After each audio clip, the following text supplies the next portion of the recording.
మాసంలో దీపాలు ఎప్పుడు పెట్టాలి అంటే సూర్యోదయానికన్నా ముందు దీపం పెట్టడం అవ్వాలి. ఎప్పటికీ అంటే స్నానం చేసి దేవుడి దగ్గర నిత్యకృత్యంగా మనం ఇంట్లో దేవుడి దగ్గర ఏ దీపం పెట్టుకుంటామో అక్కడ దీపం పెట్టుకుని అయిన తర్వాత తులసి కోట దగ్గరికి వచ్చి కార్తీక దామోదరుడికి దీపం పెట్టి అప్పుడు కృత్తికా నక్షత్రాల వంక చూసి మనం నమస్కారం చేయాలి.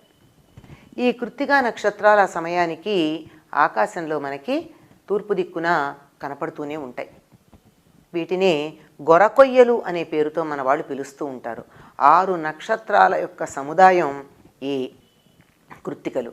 అంటే ఎప్పుడు నిద్ర లేవాలి, ఎప్పుడు కార్తీక స్నానం చేయాలి అన్నది ఎవరికి వాళ్ళు నిశ్చయించుకోవాలి.